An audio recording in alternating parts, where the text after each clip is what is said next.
Good morning विद्यार्थी मित्रों, मैं पटेल नीलम कर्णावती विद्यालय में आप सभी का हार्दिक स्वागत करती हूँ। कक्षा 10 विषय सामाजिक विज्ञान, जिसमें पाठ 2 भारत की सांस्कृतिक विरासत, जिसमें आज हम धातु कार्य के बारे में जानकारी प्राप्त करेंगे।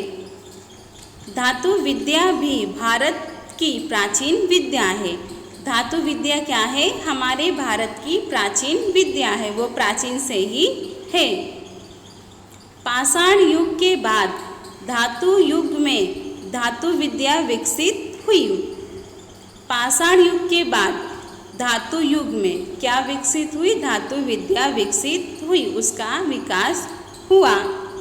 लोथल के कारीगर धातु में से हसिया, बर्मा, धुमाव वाली आरी, आरा और सुई जैसे तांबे एवं कांसे के औजार बनाते थे। जो लोथल के कारीगर थे वो धातु में से क्या क्या बनाते थे?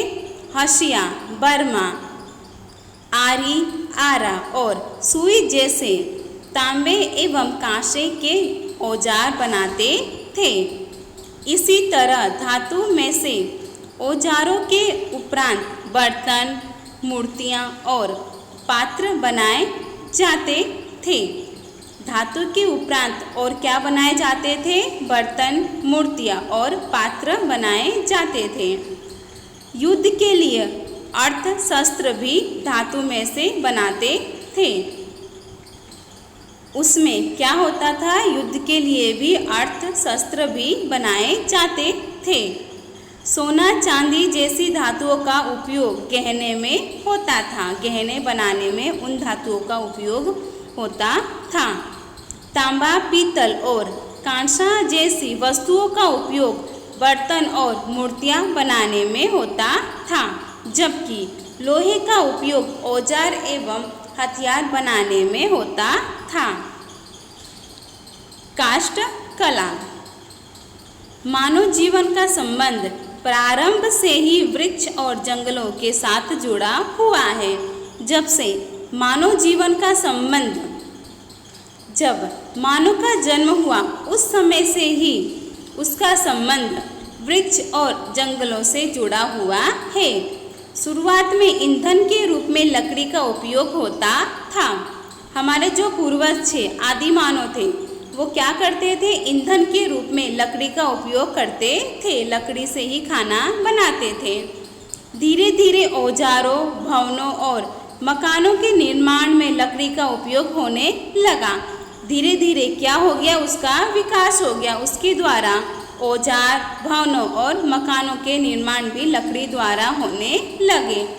क्रमशः लकड़ी की मूर्तियाँ, बालकों के लिए खिलौने, ताक, खंबे, खिड़की, दरवाजे, अटारी, सिंहासन, कुर्सी, जाली आदि बनने के साथ काष्ठकला, नक्काशी का विकास होता रहा। उनका विकास हुआ।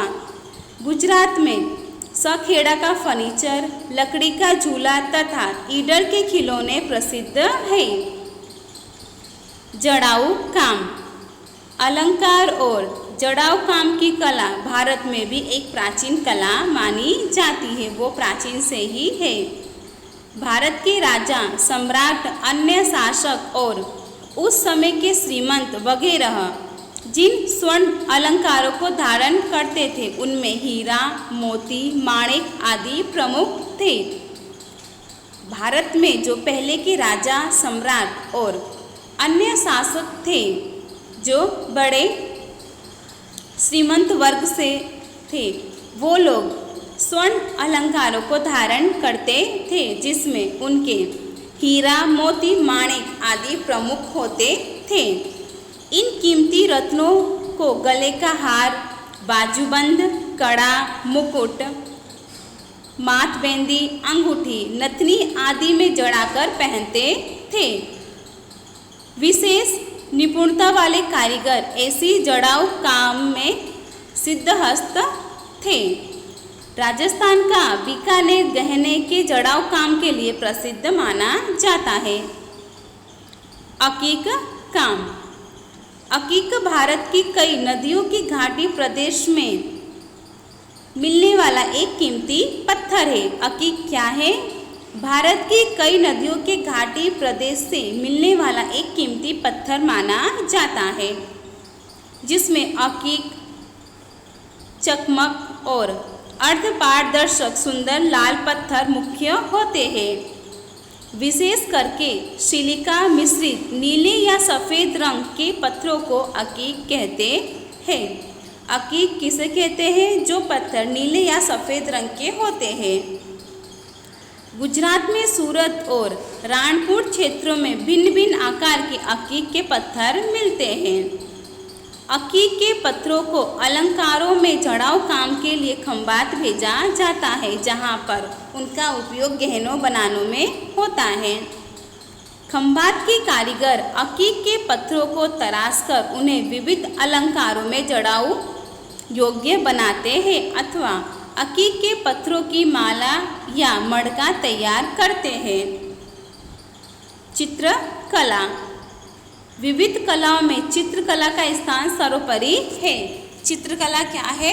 वो सर्वोपरि है सभी कलाओं में, उसका स्थान सबसे ऊपर है।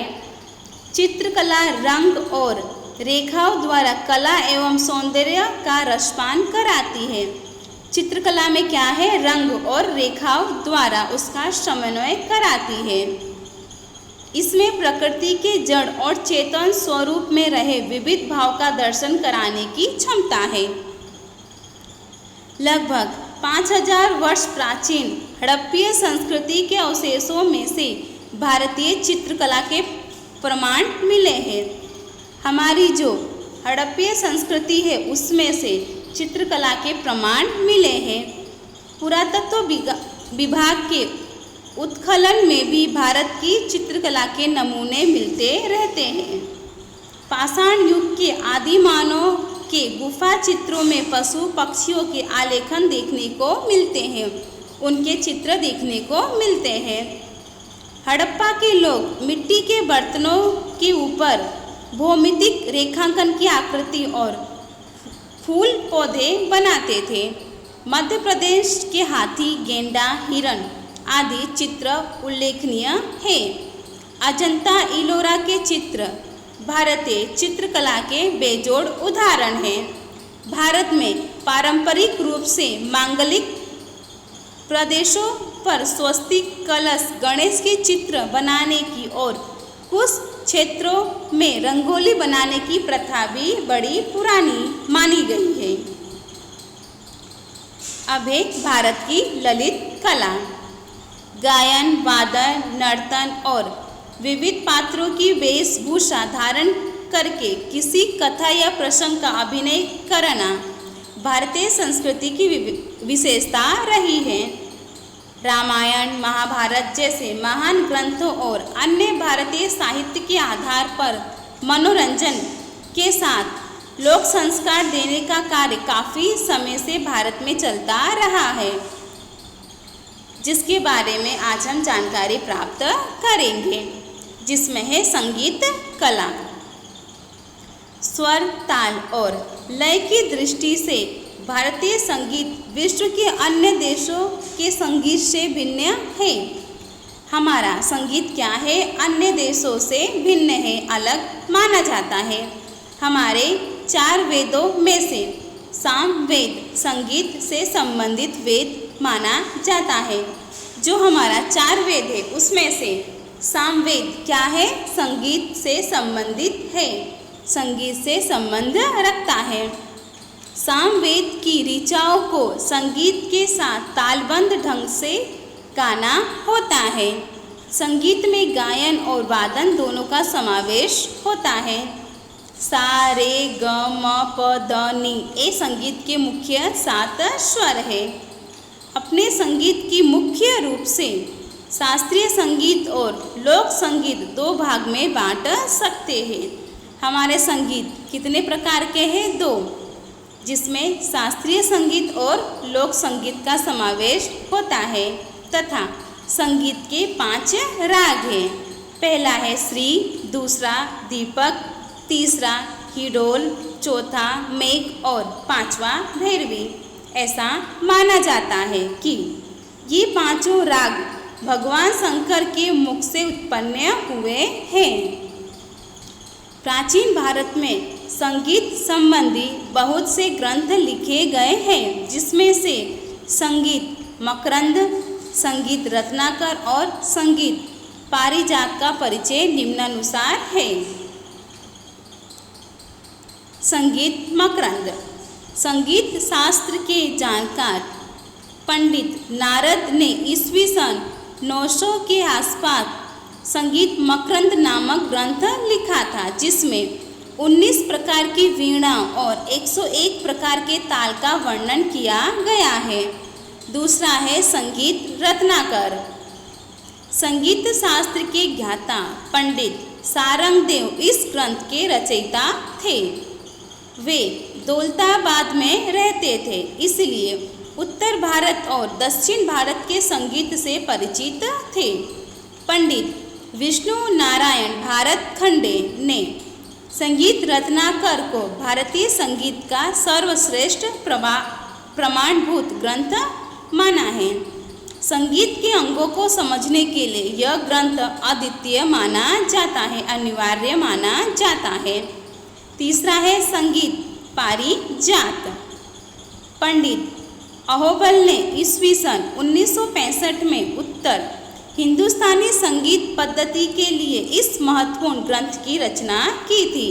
उन्होंने विविध रागों का एक महत्वपूर्ण लक्षण बताया है कि सभी राग एक दूसरे से अलग अपना स्वतंत्र अस्तित्व और विशिष्टता रखते हैं। उन्होंने 29 प्रकार के स्वरों को बताया है। अलाउद्दीन खिलजी के समकालीन अमीर खुसरो संगीत और शायरी के क्षेत्र में अनेक योगदान के कारण तूती ए हिंद के रूप में प्रसिद्ध थे। 15वीं और 16वीं सदी में भारत में भक्ति आंदोलन शुरू हुआ। उस समय सूरदास, कबीर, तुलसीदास, चैतन्य महाप्रभु, मीरा और नरसिंह मेहता के भजनों और कीर्तनों से देश में भक्तिमय वातावरण बन गया। 15वीं सदी में स्वामी हरिदास के शिष्य बीजू बावरा और तानसेन जैसी उसी समय को अपने गुजरात की संगीत जोड़ी ताना और रीरी नामक कन्याएं खूब प्रसिद्ध मानी जाती थी।